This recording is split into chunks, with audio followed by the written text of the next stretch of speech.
This is COLM for IFLTV. Mate, seriously.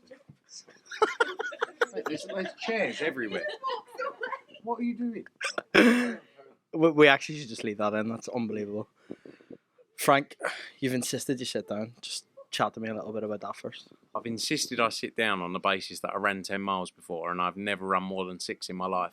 Really? Is this your first time running 10 I miles? feel like whatever these bits are up here, Don't even want to show the camera what you're pointing at. mate, the agony, I cannot tell you.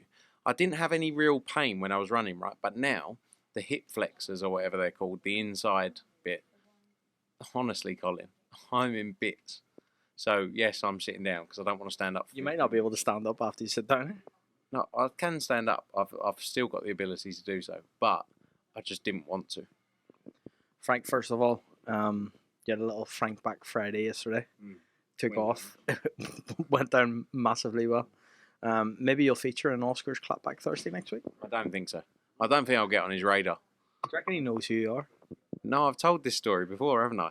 Where I did the press conference for Canelo Danny Jacobs, and I was sat on the stools, and I was bang in the middle, right?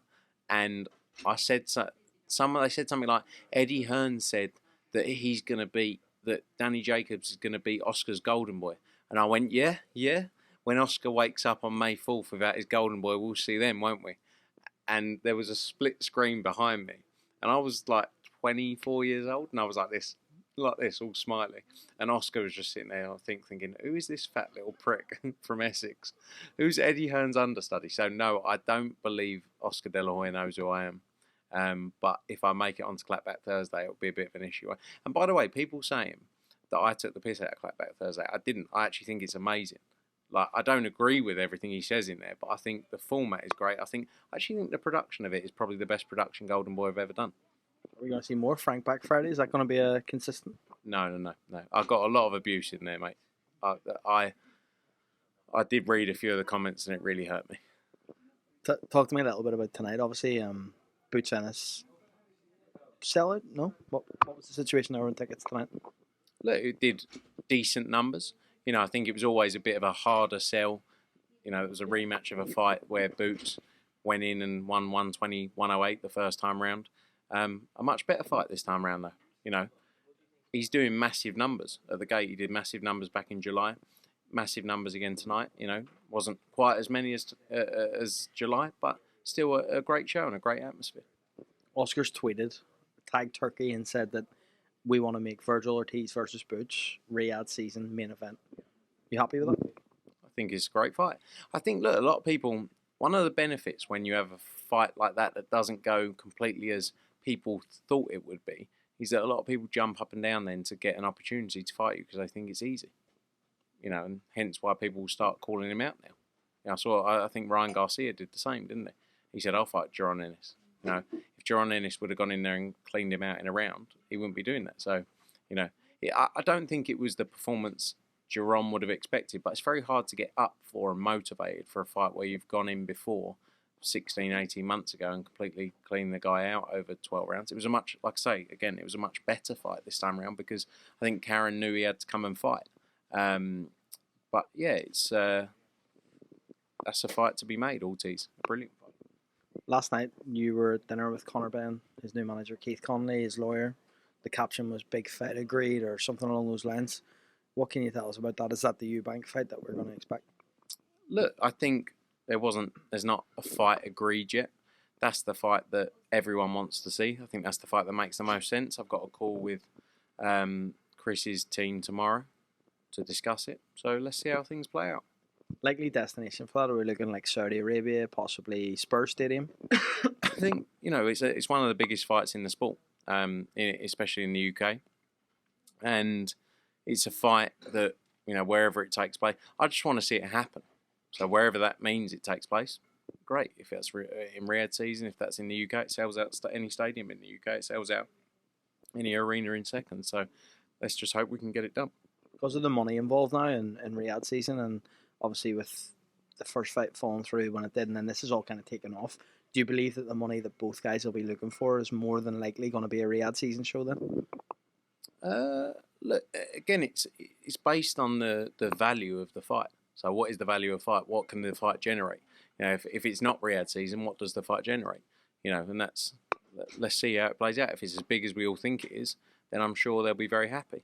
You know, and the reality is it's the biggest fight out there for both of them. And, you know, I think the first time round, Chris was in a better position than Conor in terms of Conor needed that fight a bit more than Chris did. But now they need each other. Like, the fight is as big because of the two of them. Not one of them brings any more to the fight than the other. You know, it's a straight 50-50 fight. So I think everyone's got to be sensible, and we'll see how it plays out. What do you do with Bam Rodriguez next, Frank? Is there a fight out there that you've got in mind for Bam? Look, unbelievable performance. You know, I think sometimes in the past, Bam has, you know, in fights that are more, you know, this was a mandatory tonight. Guevara wasn't as well known maybe as other opponents. Sometimes he hasn't shown the performances like he did tonight. You know, a tremendous finish from him in there, and he's a special fighter. At 24 years old, what he's done in boxing is crazy. What he's going to carry on doing and delivering is just going to be special. You know, there was a fight obviously spoken about in there, the Chocolatito fight. You know, we obviously work with Mr. Honda and Taiken Promotions. With Bam, he's obviously involved with Chocolatito as well. So, can that happen? I think it can. But, you know, there's work to be done there. There's big fights to be made. There will always be the talk of the Inoue fight as well for Bam. And that's an amazing fight if that can happen too. I want to ask your opinion on a few things outside of this fight. The prize fighter series, what's the situation there? Look, I've been open about it. We've got a legal dispute ongoing. Can't go into too much detail. You know, it's a shame. The Japanese market was somewhere we were very focused on making a success of. You know, boxing is a business that takes a long time to build and grow. You know, you don't go in overnight and make a success all the time. But yeah, matters are ongoing there, and as soon as we can speak in more detail, we will. Aside from that, could you revisit this possibly in the UK and do it from where it's left off? Look, I think, you know, you've obviously got to understand the commercials as well, and the commercials of the deal which were out there in terms of the prize money for the fighters, which obviously was significant. You know, it doesn't mean that fights can't happen and fights can't get made. But I think, you know, you've seen the kind of fights that have now been announced. Let's see how things play out. It's early days. Hopefully we can get something up and running. When are we likely to see the 2025 schedule, the start of the year schedule, come out from Matchroom? Hopefully soon. You know, we've got calls at the early part of next week to work through that. We've got some great plans coming together, both in the UK, US and Mexico. So hopefully probably early part of December, I'd say. Maybe late November. We'd look to get a few bits out. One that's been rumoured is Vegas, end of January. The rumoured opponent for Pacheco is possibly Macombi, who got beat by Caleb Plant. Can you confirm that? Look, there's talks ongoing. You know, the IBF have also ordered Mbili as well as an eliminator between Diego Pacheco and Mbili. So let's see. I think Macombi would be a great opponent, though.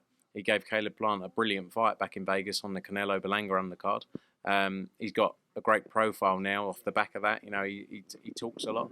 And I think it would be a great fight for Diego Pacheco as he looks to move through those ranks and set himself up for the big fights. Last one for me before I let you go. Eddie Hearn said that if the number's right, he'll fight Oscar De La Hoya. What do you make of that? Like, do you actually think that you could see Eddie in the ring with Oscar De La Hoya? What a moron. Imagine what Oscar would do to him. Especially with those new abs he's got. He'd cause him all sorts of problems. But would you be in Eddie's corner for that fight? I would. But, you know, I care about Eddie. And I don't want him to get too damaged. I know he likes money. He loves a pound note. You know, and there's a number for everything, because he said. What would the number be for a fight like that? I think you've got to be getting 10 to 15 mil for that. You get sparked out by Oscar De La Hoya. I mean, imagine how many people would tune in to watch Eddie Hearn get sparked out by Oscar De La Hoya. That would probably do record pay-per-view numbers, wouldn't it? Like one on the chin, just on the whiskers, just. You think Oscar lights him out inside or around, maybe two? Oh, mate, around all day long.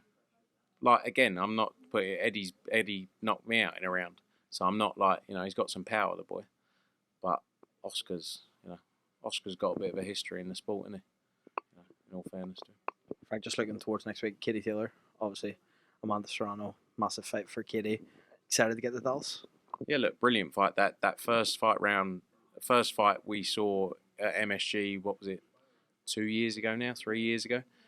Probably one of the best nights I've ever experienced in the sport. The atmosphere in there, but the fight as well. You know, the two of them delivered, and I think you'll see the same with this one. I'm excited for Katie Taylor, another big opportunity. She's a trailblazer. She's done amazing things for the sport, and you know, I know she's gonna put in an amazing performance as always. Frank Smith, appreciate it, mate.